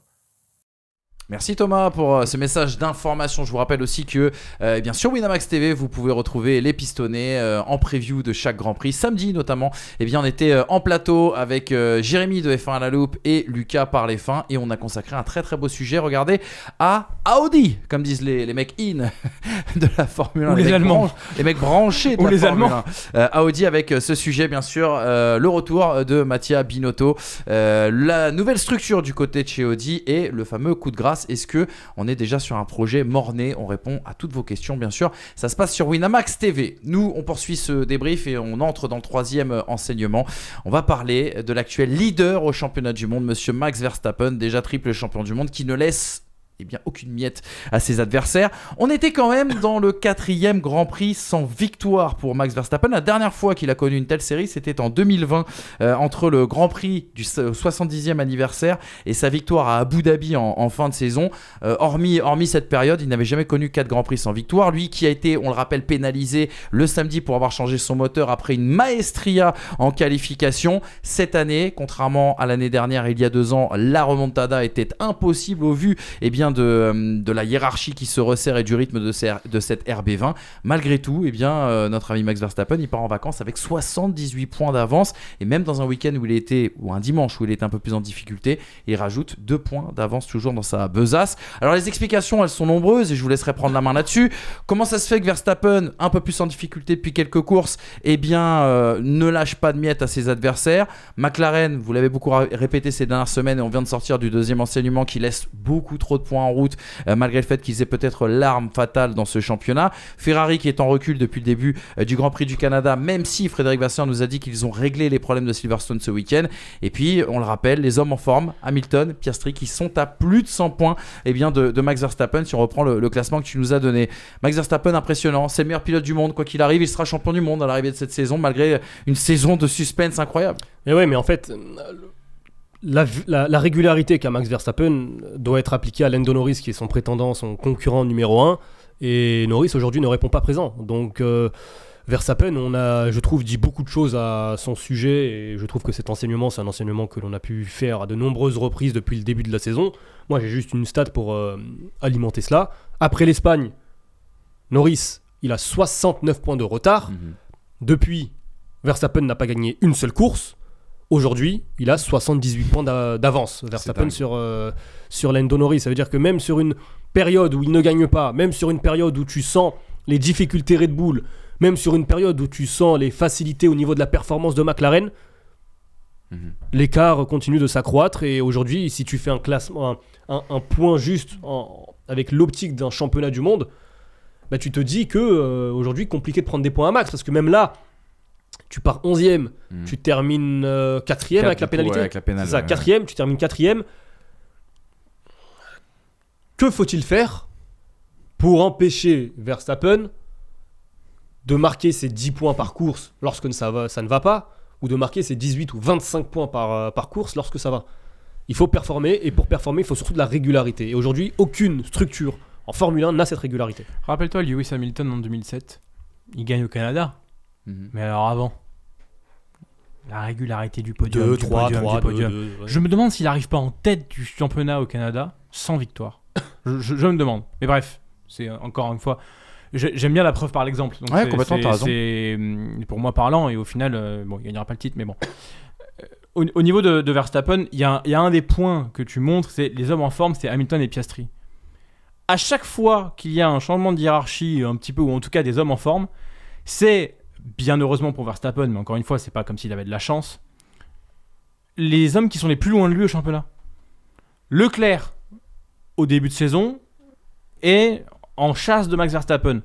À l'instant où il gagne, à l'instant où on se dit que tiens, il y a 35 points de retard, boum, la Ferrari chute. Norris prend le relais.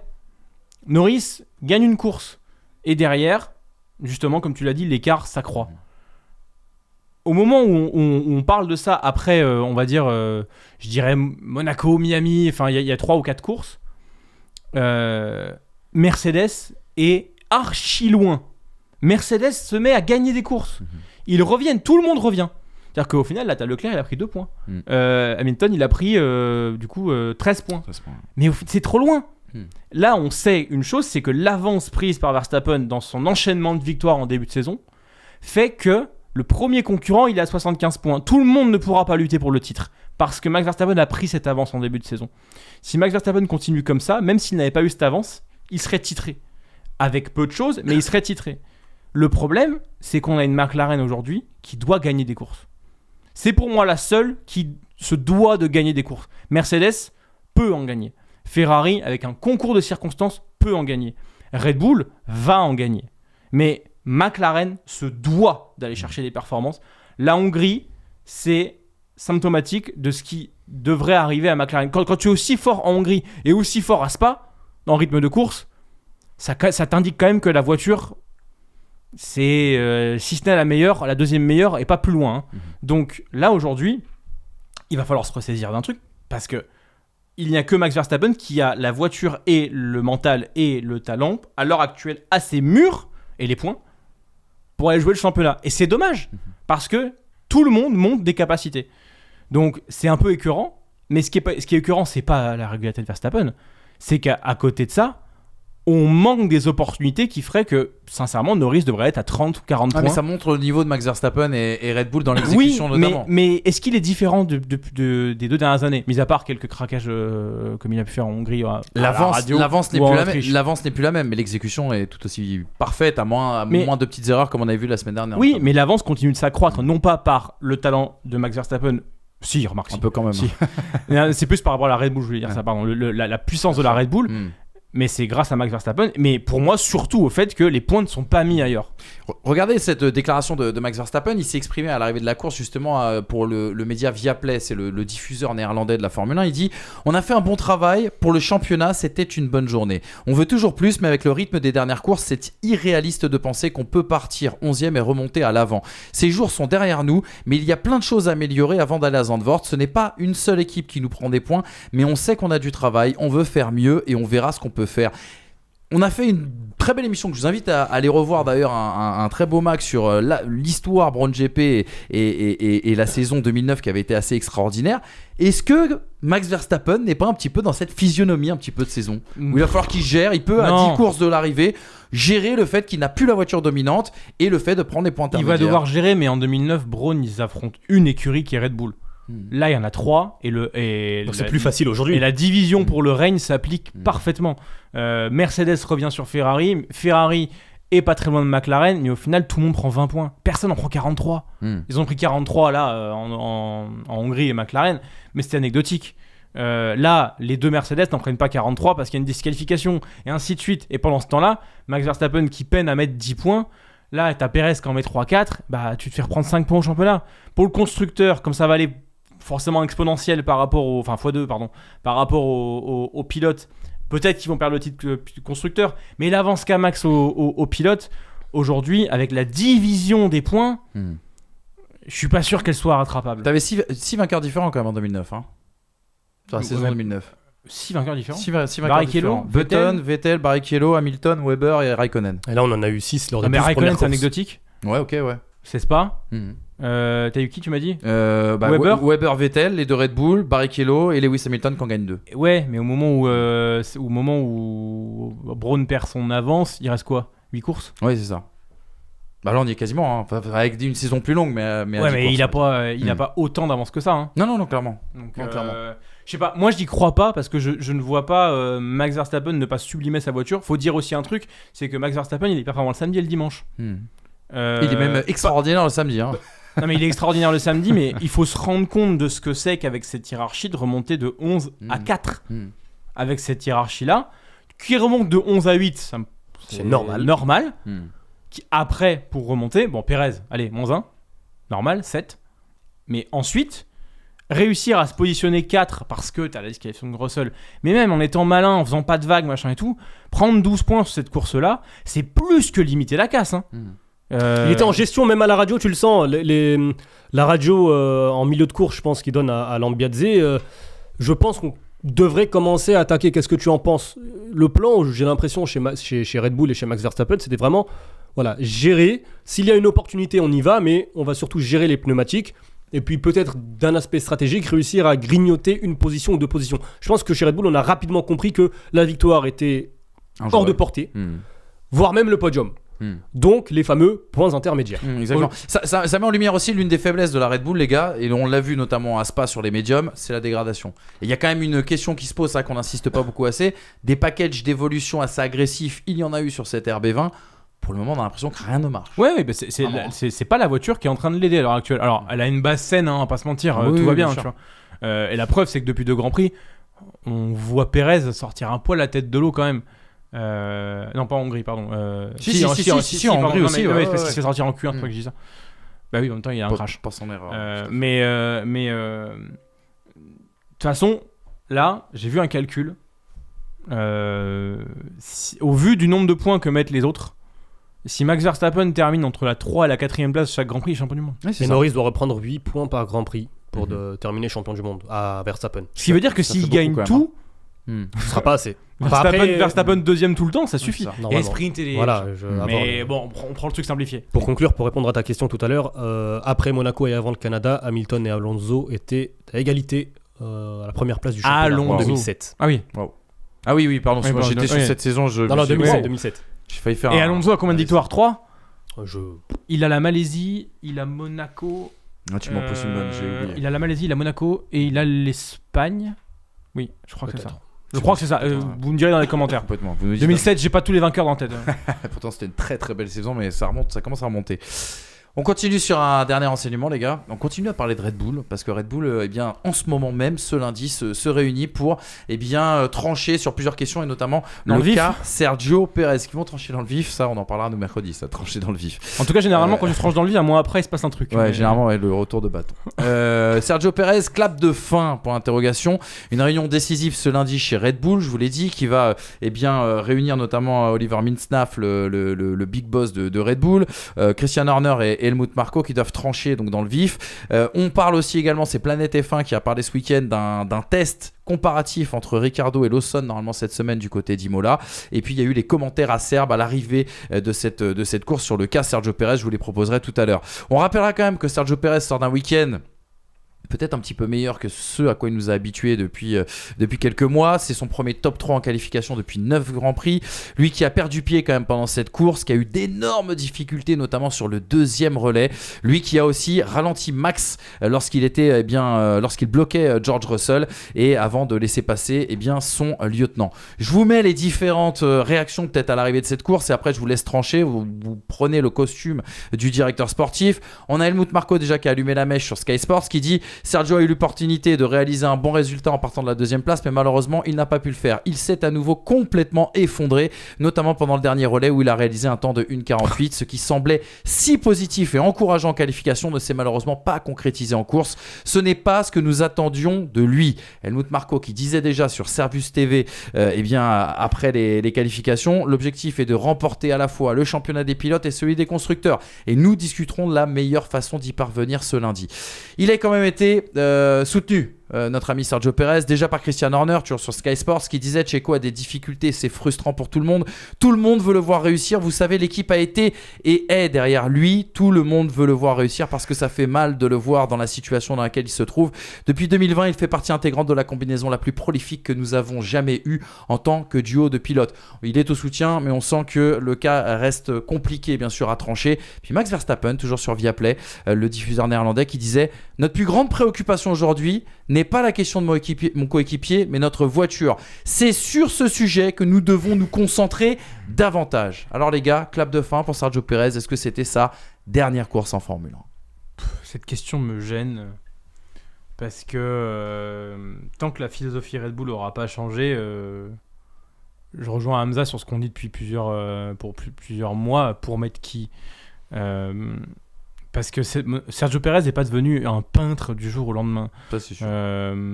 C'est un vainqueur de Grand Prix avant Red Bull. C'est un pilote qui nous a fait des merveilles en Malaisie, notamment en 2012 face à Fernando Alonso. Mais bon, pas que ça. Hein. Il a été recruté par McLaren, c'est pas pour rien. Très régulier avec Force India. Voilà, pour épauler aussi Jenson Button à l'époque. Non, Lewis Hamilton. Non, Button. Jenson Button. Ah oui, je suis con. Oui. Ça se passe mal parce que McLaren avait une épave et qu'il y avait une confrontation assez rude en piste entre Pérez et les autres et aussi son coéquipier Button.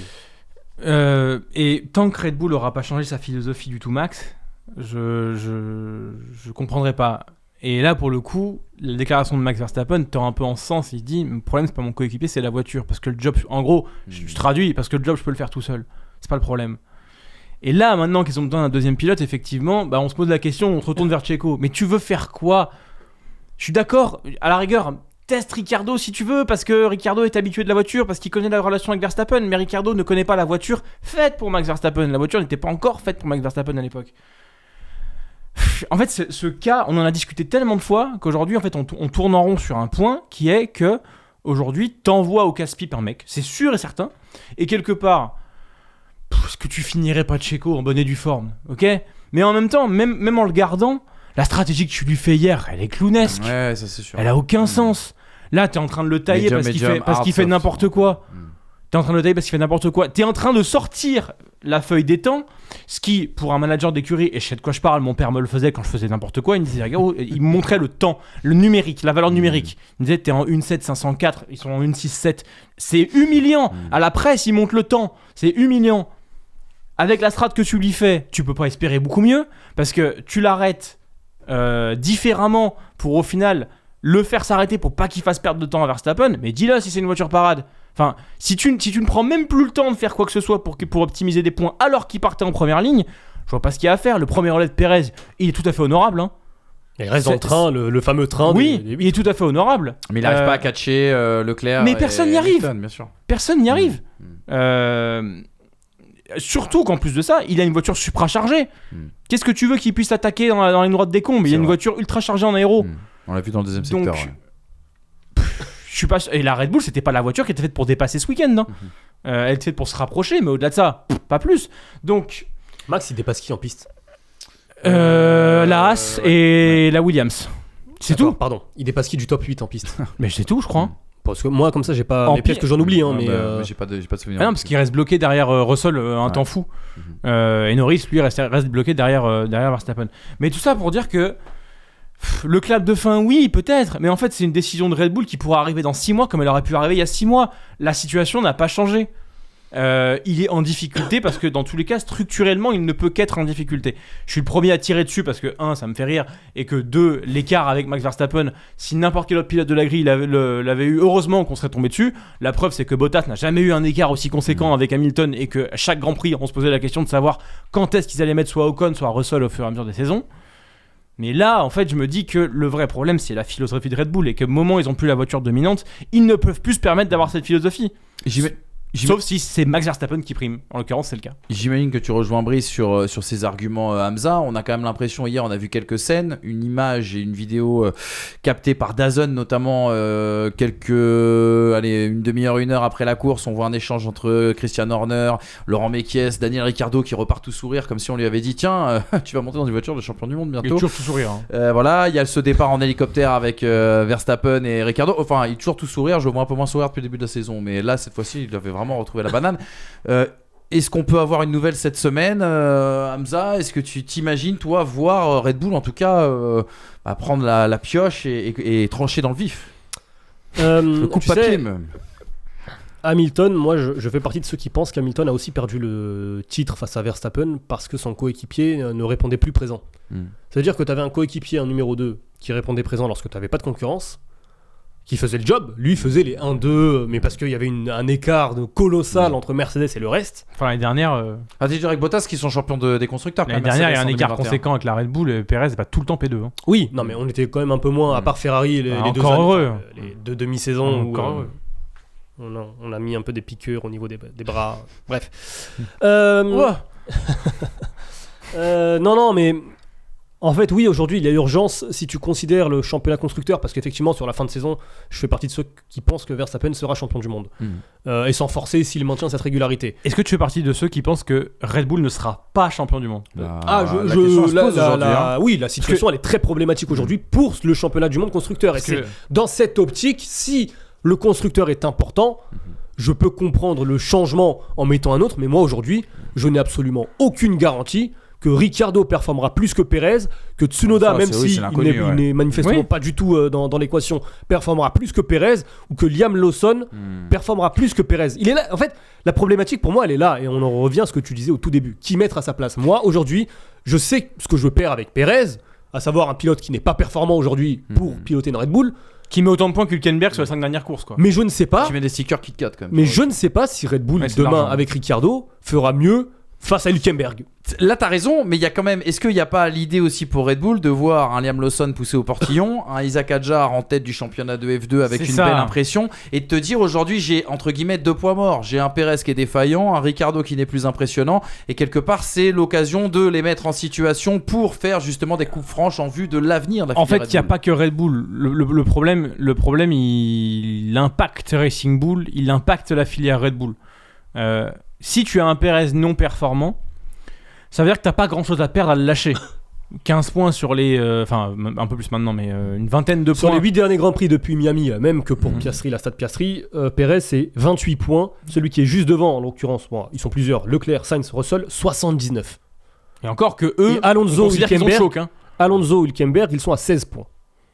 Voilà, et on parle vraiment d'un autre monde en termes de performance. Le tiers-monde même de la Formule 1. Mais en l'occurrence, si tu sors Perez, tu sors un pilote donc qui t'a mis 28 points sur 8 courses, alors que c'est une voiture qui normalement doit en mettre sur 8 courses un peu moins d'une centaine, on va dire, grosso modo. Et je parle de la deuxième voiture, un peu moins d'une centaine. Donc je rappelle que Max est à 141. Donc x4, x3,5, x4. Est-ce que le bénéfice que tu vas avoir en libérant ta filière, donc c'est-à-dire en mettant Ricciardo, que tu peux cramer, tu t'en fous de le cramer, il est déjà cramé entre guillemets, mais pour faire de la place à un Iwasa, à un Lawson ou à un Hadjar, est-ce que sur le long terme, tu n'as pas plus à y gagner, étant donné que de base, tu n'as pas grand-chose à perdre en cramant Ricciardo ou en sortant Perez en termes de points? T'as pas grand-chose à perdre en pensant à 2025. Mais moi, j'ai pas envie de penser à 2025, j'ai envie de penser long terme. Aujourd'hui, on parle de négociations encore, voilà, cette fameuse. Pérez n'est pas long rendez- terme chez Red Bull. Non, mais des négociations Verstappen-Mercedes. Si demain, sur un coup de tête, Verstappen quitte Red Bull, encore une fois, je le redis depuis le début de saison, peut-être pas en 2025, mais 2026, ton pilote numéro 1 quitte Red Bull, qu'est-ce qui se passe ? T'as plus personne. Bah justement, c'est pour ça qu'il faut que tu fasses émerger une filière. Mais oui, mais ça, Tu vois c'est trop. Et que J'ai envie de te dire, c'est trop tard en fait. Un peu, C'est tu vois. qu'aujourd'hui, Red Bull est dans une situation où t'es dépendant du choix de ton numéro 1 parce que si demain il part, Oui, mais c'est Hamza, terminé. Hamza, Oui, mais si il justement, si tu bouches, Ils l'ont tous fait. Et si tu bouches l'avenir, on va dire, de mecs qui sont justement prometteurs et qui peuvent incarner, on le sait pas encore, une sorte de succession à Max Verstappen, si tu ne le fais pas maintenant, ce sera d'autant Et- plus regrettable. Et on tu verra- as pris, on verra le 2025. risque de cramer Vettel en mettant Ricciardo. Tu as pris le risque de cramer Vettel en mettant Leclerc. Tu as pris le risque de cramer Hamilton en mettant Russell. Mais il faut faire ça. Et Non. Toto Wolff s'en est mordu les doigts. on verra cet de hiver. pas faire ça. On verra le choix. Pour moi, le choix le plus important, c'est pas celui-là, c'est cet hiver. Parce que je le dis, et je le dis pas parce que français ou parce que. Bien sûr. Mais je pense sincèrement que celui qui peut incarner justement la relève, ce serait un grand mot parce que ce serait aussi mettre beaucoup de pression. Oui, sur. Mais celui qui a un peu une image en adéquation l'esprit, avec Red Bull, l'esprit, et puis les l'esprit, faveurs de Helmut c'est Marko. Isaac, au-delà même des faveurs, je pense quand même que c'est Isaac Hadjar, Ah ouais, non, plus mais que oui. Liam Lawson, plus que Daniel Ricciardo, Bien plus sûr. que Yuki Tsunoda, Bien sûr. qui on le prolonge d'1 an pour au final probablement lui montrer la porte fin 2025. Si en début de saison 2025, le potentiel champion de F2 n'est pas titularisé par Red Bull, soit chez Red Bull, Ça, je soit chez comprends pas, Racing moi, Bulls, mais- là ça deviendrait une problématique beaucoup plus importante parce que pour moi, tous les autres cas, Tsunoda, Ricciardo, Lawson ou Perez, du coup les 4, c'est de l'appoint. C'est celui qui en foot serait le 12e joueur. Mais à part la Max rotation. Verstappen, tu n'as que de la C'est pointe. ça, mais c'est ça. Justement, Mais bien faut sûr. faire de la place. Ouais, mais justement, faire de la quitte à place, prendre ouais, des c'est ça. risques. Mais Mais je pense tu vas qu'on est d'accord, préparer les gars, la en fait, pointe. hein. Tu vas pas préparer le numéro 1, celui qui est censé incarner Red Bull Justement, sur les c'est ce qu'ils prochaines font années. depuis 3 ans. Donc du coup, là en fait, pour moi, il faut mettre que de la jeune, mais pousse. mais même, je vais Mais te pas dans le deuxième baquet de la Red Bull pour le moment. Si par exemple c'était Ricardo qui venait à remplacer Sergio Perez pour la suite de la saison, ce serait déjà pas une fleur ni un cadeau au vu des performances de Daniel Ricciardo depuis le début et au vu de cet RB20 qui semble être compliqué pour le numéro 2, mais ce serait peut-être une manière aussi également de faire de la place pour Isaac D'accord, Hadjar. autre question. Lawson, tu le titularises chez Racing Bulls. Ouais. Il performe. Mhm. Voilà, monstre. Mhm. Fin de saison, tu fais quoi? T'as un Ricciardo qui se serait montré plus ou moins performant, t'as Lawson qui performe, t'as Tsunoda qui est prolongé. Après, Que fais-tu avec non, ton mais après, potentiel tu peux faire champion tous les de F2? scénarios, tu peux faire Bah tous oui, les mais scénarios dans ce C'est- sens-là. Mais encore une fois, quoi moi qu'il je arrive- pars du principe Mhm. qu'il faut songer, parce que c'est aussi la structure Red Bull qui est comme ça. Red Bull veut son champion. Voilà, ils ont eu Vettel, ils ont eu Verstappen. C'est quoi l'après Verstappen? Bah, c'est soit Liam Lawson, vraisemblablement, ou Isaac Hadjar, si jamais il Mais tient encore une leur fois, promesse. Toto Wolff n'a pas pensé à ça au moment où il y avait Hamilton. Et Toto Wolff. Rosberg. Ouais, mais c'est pas Rosberg son poulain. Non. À l'époque, t'as un potentiel champion du monde. Oui, alors Rosberg, c'est la On va pas refaire situation. l'histoire, les gars, on est à Rosberg, c'est la 1h17 situation d'émission. d'Hülkenberg chez Audi. C'est genre, on l'a pris parce que ça faisait bien le taf. On avait un Allemand chez les Allemands. On pouvait du coup travailler correctement. Et derrière, il s'est retrouvé être un point mort. Pas pareil. Bref, On vas-y. verra le choix Red Finis Bull, l'émission. mais Termine-nous. Vas-y. Non, c'est bon, c'est fini. Si, mais je Voilà, pars en c'est vacances tout. après. Non, il y a encore une autre séquence mercredi. J'espère que tu seras avec nous. Non. Regardez les classements pilotes et constructeurs à l'arrivée de cette course, avec bien cet avantage, on l'a dit, de 78 points pour Max Verstappen sur Lando Norris. On signalera qu'Oscar Piastri repasse devant Carlos Sainz et prend la 4e place du classement des pilotes. Et puis chez les constructeurs, on rappellera qu'il n'y a plus désormais que 42 points d'écart entre Red Bull et McLaren. Ferrari qui suit aussi également de près, et Mercedes qui aurait pu faire une bien meilleure opération si jamais il y avait eu le doublé. Une seule écurie n'a toujours pas marqué de points après 14 courses, c'est bien sûr Sauber. En ce lundi 29 juillet, j'aimerais passer un message personnel, si tu Vas-y, m'y autorises. vas-y. J'aimerais souhaiter juste un joyeux anniversaire à un ami Vas-y. qui nous regarde. Fernando Alonso. Fernando Alonso. Ah oui, 29 juillet 1981 à Oviedo en Espagne. T'as raison. Claro que sí. Comment on aurait pu oublier ça? Voilà, En vert, plus, on vert. a invité. Voilà. En plus, on a invité Bravo. ce soir du côté d'Oviedo. Là, Ouais, il est en oui. vacances. Flavio sera là. Il y aura tout le monde. Mark Webber, Flavio, tout le Laurent Rossi. Non, Oscar, Oscar Piastri. Oscar Piastri. Tu as bien de parler de Laurent Rossi, ça va être l'un des grands sujets de l'émission de mercredi avant de partir en vacances. On va se poser une question, un brin provoque. Est-ce que le projet A c'est devenu plus sexy que le projet Alpine? Et on aura une partie quand même beaucoup plus sérieuse sur l'arrêt des moteurs du côté de Viry-Châtillon. Mercredi, nous avons un enterrement à honorer, les gars. Pas quelque chose Ouais. qui nous ravit et on va en parler bien sûr tous ensemble. Alors soyez avec nous. Pour clore l'émission, Grosse j'aimerais émission. juste poser une question à Brice, Ouais. du coup. Est-ce que le prodige a prodigé? Exactement. Oui. D'accord, merci. Bonne soirée. C'est sur cette note positive et magnifique qu'on va se quitter. Bonne journée les amis et n'oubliez pas, si vous ne voulez pas nous voir, vous pouvez nous écouter, ça se passe en podcast sur tous les réseaux First Team mobilisé tout au long de ces Jeux Olympiques. Restez sur FTS. Ciao les amis.